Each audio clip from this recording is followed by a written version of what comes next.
So a great way to understand your level of risk is to pull back and have a look at an aerial of it. You guys probably are already very aware of your level of risk and the aerial and the mountainous country that you live in.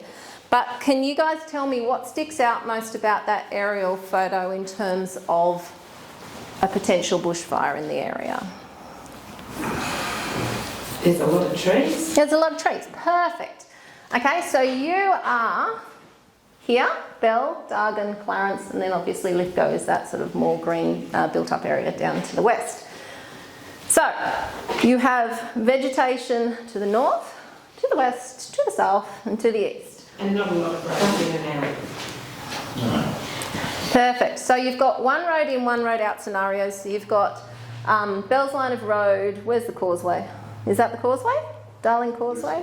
Yeah. Possibly there. Bell's line of road, Chifley Road. So I take that as one road in, one road out, and that road in and out is surrounded by bushland. So not only are your homes and your suburbs surrounded by bushland, you've also got your evacuation routes surrounded by bushland, which really, really hones into please leave early, don't leave at the last minute if you're going to leave. What else did we touch on with one of the aspects that influences fire behaviour, being slope? So you guys... Yeah, we all live on the ridges, eh? Yeah! Where do we get the best views? Where's the lightning going to strike? Yeah, no, it's just a telltale sign. We all build on the ridge lines first because they're easy, they've got the views, they're flat-ish. And if we're not into grazing and livestock, etc., then that's where we sort of tend to build. So in your case, you're on a ridge line and you have slopes going down to the north, to the west, to the east and to the south. So that's a 3D image of Google Earth of you guys. And that really, really, really points out the steepness of your slopes coming up to where you guys have your built assets. The picture paints 1,000 words. And that probably really puts into perspective for you as well, Karen, in terms of, you know, the fire and then, and we also had a separate fire that was coming and approaching us from the south as well. So, yeah.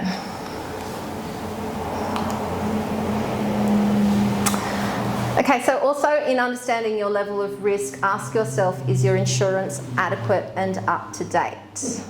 That's assuming you can afford it anymore. You can't get insurance anymore. Well, you can get it at a price. That's right, yeah, well, you can't afford it. That's all.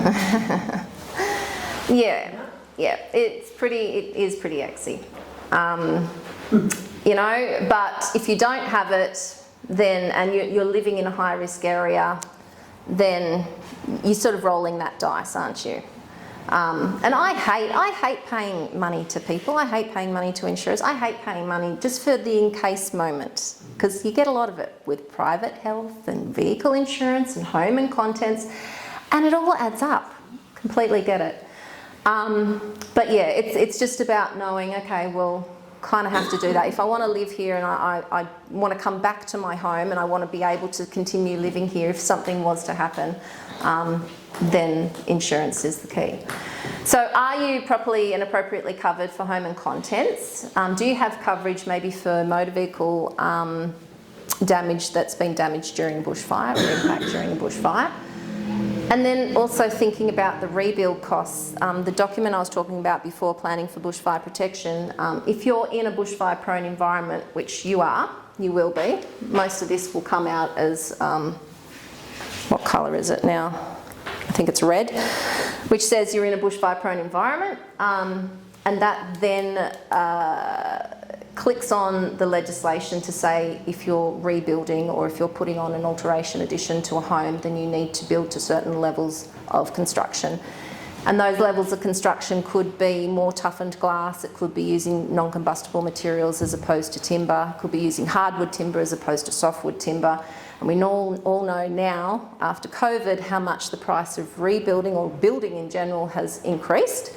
Because I got the shock of my life when I got a quote done for a replacement deck, and I was floored and went, oh, that's gone on the back burner. But anyway, yeah, so it's something to take into consideration, because if you're rebuilding a stock standard 4-bedroom brick veneer home, to put on extra things which may include stuff like this, which is a non-corrosive metal screen mesh on openable windows instead of your normal nylon fly screen mesh, and putting on sarking under roof tiles and just little bits and pieces like that, it can add on anywhere from $100,000 to $500,000 dependent on how big your building is, how much glazing you want in your building to look out over the vistas, etc. as well. So it can add a lot. Okay, so does anyone here have a bushfire survival plan? Yep, 2 up the back. Has anyone heard of a bushfire survival plan? Well, we give them out every year, they turn up. The freebies every year, we give them away. They'll turn up to get them.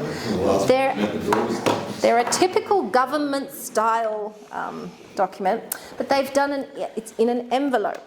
So it's an easy envelope. You can store all your documentation inside, and there's different little leaflets, 4 simple steps to making your bushfire survival plan, and it walks you through knowing your level of risk. What kind of risk category are you? Do you have vulnerable occupants at home? Are you thinking of staying defending? Are you thinking of leaving early? What are your triggers for leaving early? Where are you going to go? How are you going to get there, etc. If you're staying and defending, have you prepared your property? What do you need to do to prepare your property, and what you might think about, or what you might experience if you are staying and defending. And then it talks about the alert levels, which I think that's out of date now in terms of the colouring. So the bushfire survival plan is the go-to document to actually work out your, does anyone want to have a look at that if I pass it around? Your leave early or your stay and defend plan. If you're more tech savvy, you can have them out. I might go out. You want to take one? Oh, not that one. If you're more tech savvy, there is a website that's called myfireplan.com.au, and it steps you through the process of making your plan. Thanks. So if we go, our current plan is one of the most important things to do before a bushfire is to decide what you will do if one should start. Okay, well, I'm unsure. And then who are we putting at risk? Will any children, dependents, elderly or sick members be in your home? Well, yeah, I've got kids, you know. Will we cope in a bushfire situation? Are all members of your household mentally, physically and emotionally prepared to protect your home for hours, even days at a time? It will be hot, smoky and chaotic. You may not receive assistance from firefighters. Oh, I'm unsure about that now. Are we able to prepare your property? A well-prepared property is vital to increasing its chances of survival. Well, no, there's a lot to be done. Are you equipped to acquiring the necessary firefighting equipment, including an emergency kit with protective clothing? Or I'm unsure. And it's come up with an answer for you and it's gone, you know what? Too many unsures, you need to leave early. Too many variables, you need to leave early. Whether you agree with that or not is another thing, but that's a process that can step you through as well. Has anyone got on and had a look at that site at all? Yeah. Yeah? Yeah? Quite good, yeah. Yeah.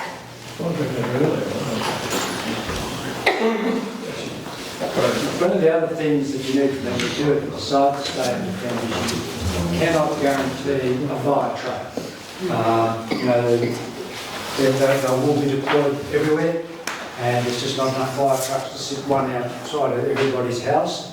And the other thing, as a team leader on a fire unit, if I see a situation where I don't think it's defendable, I'm not going to put my people at risk, my firefighters at risk, by trying to save that property off the driveway.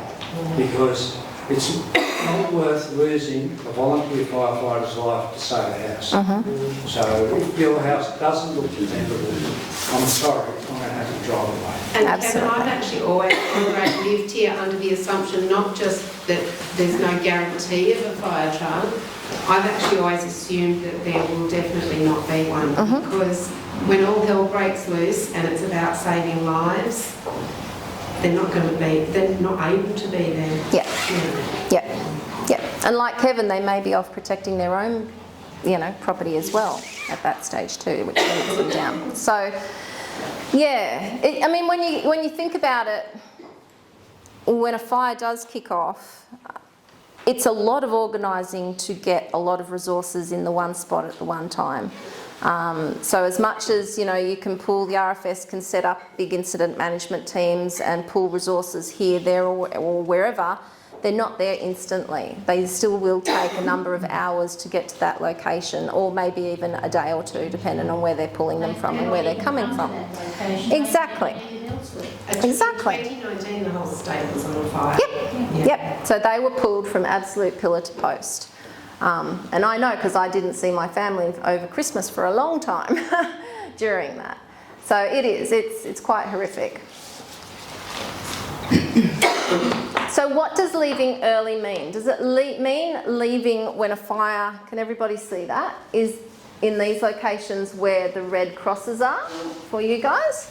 What do we think about that? Is that? Fall under the it's too late to leave. Yep. Absolutely. Is it too early to leave when you were told that Hill End's got a fire? Do you go, I've got to go now, Hill End's on fire? You have to look at the app on your phone and work out where the fire is. And you decide that, that's not a problem here. Good. Okay, anyway. So, what was your name, sorry? Lynn? You're Lynn. Oh, I'm Lynn. Nice. Nice to meet you, Lynn.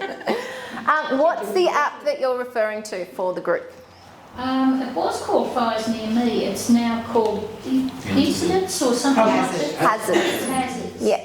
And it's not quite, it's either not as user-friendly or I'm not yet familiar with it to the extent that I was. Yep. But I'm working with it. Okay, cool. So, did everybody get that? Hazards Near Me, if you haven't already got it. It's really good when you have power and internet.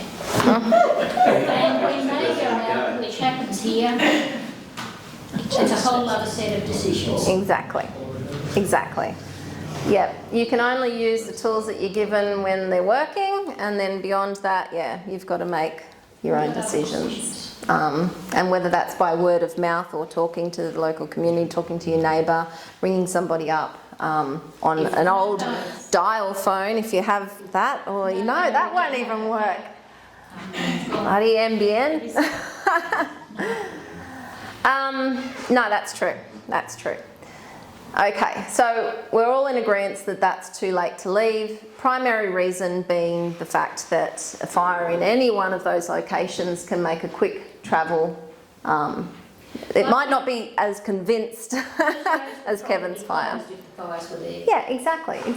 And then you'll be escaping onto a road that's closed and go, that's not a good scenario.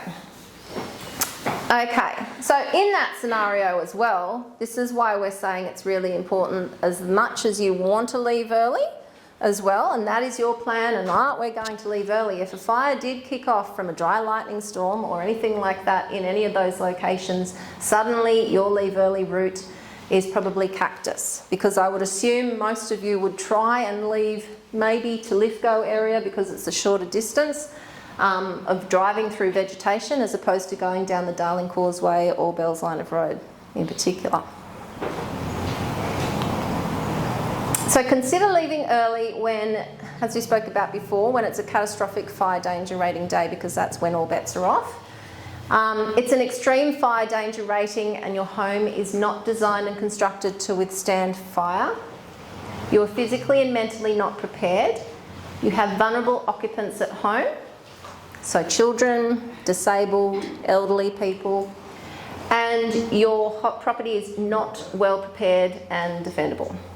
Or your neighbour's property is not well prepared and defendable and can compromise yours. This little thing up here That's an image taken actually from when we were talking about the 2009 Victorian fires, unfortunately. This symbol up here being the Bushfire Neighbourhood Safer Places, everybody heard of those? Does anybody pay much attention to those? We can't. Not for our area. Exactly. In your area, you have two. One's in Lithgow at the Tony Lucetti Showground, and it's an open space. And the other one, supposedly, although I would argue it, is at Bell Rural Fire Station. They are supposed to be designed on distance away from the bushfire hazard. So if it's a building, it's got to be 140 metres away from a bushfire hazard, being vegetation. I don't think Bell would meet that. I couldn't tell you. But in terms of the showground, it's an open space, so it's got to be 310 metres, it's very specific, away from bushfire hazardous vegetation. Mind you, the fire got pretty close to that too. Yeah. And I would assume if you're in Lithgow, I'd probably try and go to like a club or something as opposed to an oval if you've made it that far to Lithgow, because hopefully you've left early. Yeah, or somebody's place that you know of, or family or friends or something like that. They may play a more important role for you guys if you are holidaying anywhere and the place that you're staying at says, you know, your neighbourhood safer places are here, here and here. They are a place of last resort, so don't expect firefighting appliances to be there, don't expect amenities to be there, don't necessarily... not that this is particular for you, but it's not a place for livestock, so don't be bringing floats of horses and things to that, and that's what they're advertised to be, particularly down near my area now, down near Glenorrhea and Arcadia where there are NSPs, they sort of advertise that. So yeah, cat, dog, whatever, you can keep it confined in a car, but yeah, they are. Can I just break it again? Sorry about this, but it's important. Well, we don't have a neighbourhood safer place around here, apart from Bell, which as we discussed was not the best. Yep. If you get yourself into trouble around here, and it's too late to leave to get down to Lithgow or get out of here, the Zigzag have a big car park. Awesome. It's not a neighbourhood safer place, it will not be designated. Believe you me, it's a good bloody place to be. You stand in the middle of that. Yep. That is a place to get, if you have real concerns about your home, that's a good place to go to. And the Zigzag are contemplating designing something around community. Maybe at some point in time they will be able to give us an area that we can go into, but it's not going to happen now because we're out of that season. But if you do get stuck, that car park is a wonderful place to go. Yep, and that's perfect local knowledge right there. It's not a safer place, never use that word. Yep. It's not classified. It's not a safe place, it's a safer place. Place to go to. It's just a place, we'll just call it a place. Place to go to. As the RFS, would you prefer people to go there at that last resort or to here to the fire shed? This is a working brigade, and the trouble with having people here is that we're constantly, not only us, but other units coming in, then becomes very dangerous. And we're more concerned with people here than doing what's supposed to be doing. Because you ended up with If you know what else to go to, of course come here. Yeah. But we prefer you found somewhere else. We don't have that responsibility now. So just some other info on that one at Bell. So it's got a APZ that goes around it, and I've got the block next door to it, and so that APZ extends onto our land by a good. So when it is managed, they manage the fuel loads all around it, and we've only owned the block not even 12 months, and they've hit it twice as far as mulching and brush cutting all the fuel loads underneath. Yeah, they have and then they're also, I think the brigade's got a heap of money that they're now throwing at big sprinkler systems, more water storage. So that must link in with this NSP, and so I think it probably would be a decent spot there once it's all the infrastructure set up, all the water storage. When the APZs are managed as they should be. So it's not too bad. Oh, that's handy to know. Thank you. Yeah, and that they would have a legal responsibility if they've actually labelled that, because it's a council/RFS initiative, so they'd have a responsibility to manage that to meet the necessary guidelines or setbacks for, you know, a building. Okay. So you should only stay and defend a well-prepared property, and if you're emotionally and physically fit to do so. again, in high-risk areas, if you have children, elderly or disabled people in your home, you should look to leave early.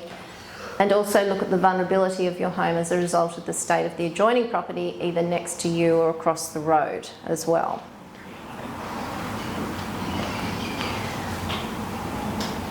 Does anybody live down Valley View Road? Is that their home here? Is that your home? No, that's this, I think it's the Sawtooth house. It's a sawtooth house. Yeah, That's one thing. That's on the right-hand side. It's a fireman, right? That's top of on that. your road? Yeah, yeah. You know the Sawtooth one, the roof line's a Sawtooth? Oh, okay, that's what you mean by sawtooth. Okay, right. Yeah, heavily workshops. Would that have been damaged in 2019-20, which is why it's building? The fire went straight at the top at the time, Okay, but the house is down below it, right? yeah. There you go. Yep, okay, okay. So in that sort of a scenario, you know, when you're thinking of staying and defending, you know, weigh up how much vegetation you've got to drive through if everything's hitting the fan. On both sides of the road, weigh up how much of an asset protection zone or a buffer you can actually manage around your home before you meet the bushland edge. Weigh up, are you on too much of a steep slope to actually put in a decent buffer that's actually going to give you some protection against more consistent vegetation that's carrying the fire? And also obviously weigh up your adjoining landowners on either side or all around you really. So that picture doesn't even show the smoke leading up to the building. It's got quite a steep slope behind It it. goes right down. Yeah, yeah. As would most of the places along here, I would expect, or along your sort of your ridgeline roads going out. Well, two houses just behind there that just disappeared. Yeah, You know, yeah. So that house has been designed especially to be fire resistant. So on the western side of it, it has an extensive area of screening with that material. And I went and spoke with them after the fire, immediately after the fire. Pass around. And they thought that had protected the windows, that particular aspect, the western facing aspect of the house. Yep. Screening had protected them. Yeah, yeah. So part of designing and constructing, when you have windows which are exposed to radiant heat elements or flame, it's recommended that you put in either fire shutters or screening dependent on the bushfire attack level that's given to that particular building, to reduce the radiant heat on that facade of the building or on that glazing element as well. And something in the order of what's going around, the thicker grade of mesh there can actually, even though it's got holes in it, it can actually cut the radiant heat down by 30 to 40% on a building material. So there is stuff out there that can sort of reduce that radiant heat on that building. So in any decision you make, it is vital you keep yourself informed. There are 3 levels of bushfire alert: advice, watch and act, and emergency warning. They are displayed on the Rural Fire Service website. They're displayed on that Hazards Near Me app. They can be on the television. They can be broadcast over radio, ABC radio. Has anybody here got a battery operated radio? A wind-up one. A wind-up one. Wow, that's awesome. You're a first for me for a wind-up one. That's great. They're a good thing to have. They're also a rarity to find. Yeah. Yeah, unfortunately. But obviously having battery-operated things is good when the electricity goes out. It's also up here, we don't get digital. I went to buy a radio, got a little radio for the brigade here after the fires. And they said, we've got really digital ones. I said, we don't get signals. We want an analog. They're all digital radios. And we're in a digital black area to pick up the ABC. Yeah. Well, that's good enough, isn't it? That would be the ABC. What's wrong with the ABC? You don't want any girls but the ABC. Oh, What? sorry, but you're off, Johnny. I'm with you there. Is it channel 702? 702 is the local, is there 702? If you can pick it up here. If you can pick it up. Okay, so on that Hazards Near Me or on the Rural Fire Service, these types of alerts come out for hazard reductions that are going on. It comes out for motor vehicle accidents. If it's a motor vehicle accident, it'll be a white, black bordered triangle, unless that's changed. If it's a hazard reduction, it will be a blue. Has that changed? That's still the same, blue triangle. And then if it's a fire, they'll come out as yellow, orange or red, dependent on how close that fire is to your location, which you can actually set on that app. And in accordance with the intensity of the fire and the way it's travelling and how it's running and how much it's going to actually impact you in the next hour, 2 hours, 3 hours, 4 hours. They may not come out in that sequence. You might be going about your day going, ah, la, la, la, la, and all of a sudden an emergency warning's been issued because houses are under impact of potential fire activity. So an emergency warning will come out as either a mobile text or a voice recording on a mobile or on a landline. Does anyone have a landline here? Do we all have landlines still? It's a rarity, isn't it? We've got one. A wind-up radio and a landline. That landline after the fire, Telstra took 18 months to get it back up and running. Yeah. I don't think they were keen for it to... No. That was a rush. They didn't design that to happen, right? No. Yeah. Because my mobile phone reception sucks. No. Yeah. Can I just break in again? Sorry to keep doing it, but the hazards near me, the new app, okay? When the fire comes in, you'll always be out of control. Yes. Okay? When you get a fire in your area, and let's say you've got a 5k radius around Clarence Dargan, and the message comes in, the first time you get it, it'll always be out of control. All that means is that nobody has gone there yet and assessed it. When the brigades turn up or the chopper goes over, then they will change to advice. Yeah. Because that trial, that... Just says it hasn't been looked at yet. We don't know what it's like. It's out of control until it's looked at. Exactly. Don't panic. And that triangle is based off a 000 phone call. So it's off somebody ringing saying, I've got a fire in my backyard, or I can see smoke, or I can see fire, blah, blah, blah, at this location. So, yeah, it takes someone in to go into the computer and go, fire, until they, as you said, send somebody out to go and have a look at it and determine what kind of fire it is, whether it's small and we can go and stamp it out, or whether it's big.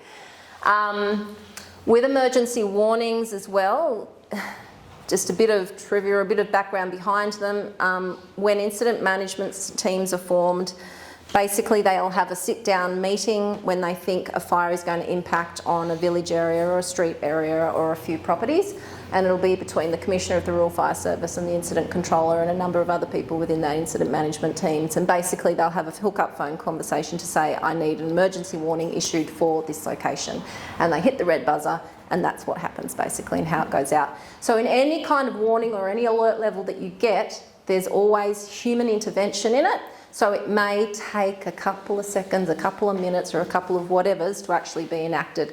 So I guess what I'm saying is never wait for an alert level before you act on what you see in front of you. So this is a video that I'm going to show if it's going to play. Yes. This is 3 o'clock in the afternoon. No, it's a snippet of a video that's called When the Wind Changed. It was a documentary following the 2009 Victorian fires, and it may not be applicable here, or it may be applicable to a couple of you who might have children, or if you have grandchildren, and your families are living in bushfire-prone areas, because it just sort of hits home, and it hits home for me. I have 2 boys. In terms of whether I'm going to stay and defend or whether I'm going to leave early, because I don't necessarily want them to have to witness sometimes what fire can actually do. So it's just a tiny snippet. I can't believe. Can you hear that?